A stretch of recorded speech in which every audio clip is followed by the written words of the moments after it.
I am Sheila Walsh, Program Coordinator of the Radio Humber Diploma Program here at Humber College. Welcome to On the Radio, a webisode feature where we speak with industry experts and Humber alumni on all things radio. Today, I speak with Jon Pole. Welcome to On the Radio. This is our second season where we talk to some alum and we find out all things radio and where they have been since leaving Humber. And today's special guest in our class is Mr. Jon Pole. Everybody give Jon a hand. Jon is in the Radio Humber Hall of Fame, which makes him also a Radio Humber alum. He runs MyFM, which owns and operates 16 radio stations across Ontario, primarily in Northern and Eastern. Southern Ontario as well. Southern Ontario as well.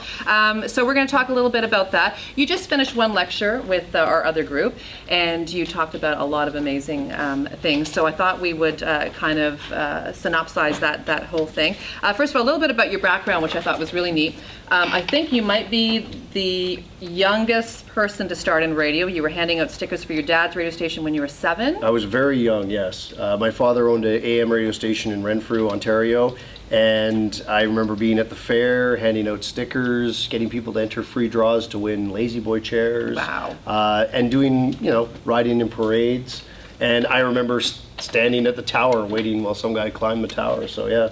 And I absolutely hated every second of it. which led you to a little short stint in television. You went back to radio in Renfrew, then went on to Pembroke, then went on to Sarnia, then you came to Humber. So by the time you're here at Humber, probably 1920, you had already worked and been paid in 3 different radio stations. Yeah, I remember I was probably 18 when I came to Humber because I wasn't drinking age, which is funny because I'm not a big drinker, and all my friends are because when they went to school, they were 19.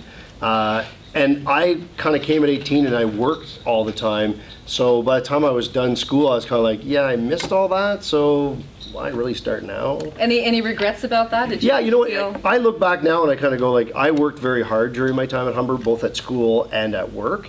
And I really do admire people that get to have that experience of, the camaraderie and the time in the links and all that kind of stuff, because I really didn't have that. But I don't know if I would trade it for the experience I was getting, just because I was so passionate about radio at the time that I just loved learning. And when I wasn't here and I was over at 2 St. Clair Avenue West, I was always learning. So it was just a different type of fun, I guess. And I guess those friends that did experience the links and all things associated with college life, they probably didn't set the goal of owning your own radio station by 30, which is a goal you set for yourself, you think, here at Humber. Yeah, I was reading motivational books on the bus ride because I used to live in the beach, so I'd take a streetcar to a subway to a bus to get here every day, which seems ridiculous now.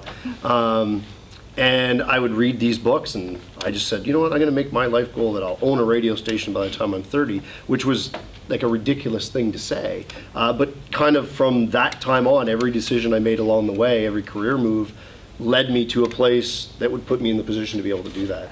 And then it came full circle for you. You ended up back in Renfrew. Your dad's radio station, where we started when you were age 7, handing out stickers, closed, and you thought it needs to go back on the air. And that's when your goal of having a radio station by age 30. Yeah, it's kind of one of those, like my dad sold it and the guy he sold it to sold it to somebody else, and they turned all the AMs off and just put one big FM on the air out of Pembroke. And geographically, while Pembroke and Renfrew are in the same county, they really have nothing to do with each other. Like people in Pembroke don't go shopping in Renfrew. There's no synergy at all. So while in Toronto, when you looked on a map, you could say that station serves those people. In reality, it didn't, because the people in Renfrew would just naturally migrate to Ottawa because it's just down the road and that's natural traffic flow. So I knew there was an opportunity there. So we applied for our first station in Renfrew, and we were approved in 2003, 2004, somewhere in there. It all mixes together now. And we were approved literally 1 month before my 30th birthday, which again, I go, well, I'm taking that as a win. Good. So I'm Yeah. hoping people who have that kind of goal in the room might take something from that it is possible. So 2003, 2004, so we're talking 10 years later, you have 16 stations and the 16th launches tomorrow at noon. Congratulations. Correct, That's huge in Orangeville. In Orangeville tomorrow noon. Did you ever think it was going to grow that quickly? And I mean, it's probably not stopped growing. You know, it's interesting because we get asked a lot where people say, how did you grow so fast? Because it's very uncharacteristic of most radio groups in the country. And a lot of people go, oh, you must know someone at the CRTC. And the reality is when we had Renfrew and I started working there full time, kind of like when I said, when I'm 30, I want to be this, I kind of always said, like, let's start how we want to finish. We don't want to just have one station. So let's identify the places where we think we can go and do a good job that would fit in with the group. If you look at our group on a map, you'll see that geographically there's a pattern. So we built that pattern and we just said, okay, let's go do it. But nothing to shake a stick at. You have 100 employees already. You're in Profit Magazine's fastest growing companies 4 years in a row, and you're the 11th or 12th, you think, broadcasting company in all of Canada. So I mean, Yeah. that's spectacular. Yeah, you know what, it's funny because every once in a while I'll run into people and they'll spew those stats at me or they'll say things and I'm like, wow, that does sound impressive. But when you're in it, just doing it every day, you don't really think about that. You're just like, everyone goes, wow, how did you do it? I'm like, I don't know, I just showed up for work every day and did the things I love to do. Worked hard. Yeah, I mean, so I do find myself once in a while now where I literally try and put the pause button on and I shut off my phone and I try and step out of my body and look at, what we've done and kind of go, all right, that's awesome. Like that, we should really be proud of that. And we've been lucky because we've won lots of awards. The ones we hold dearest to our heart are the ones that the community gives us, because that means we're doing what we want to do, which is making a difference. And I look at some of the staff that have left and the jobs they've gotten, and I just kind of go, yeah, you know what, you're doing it.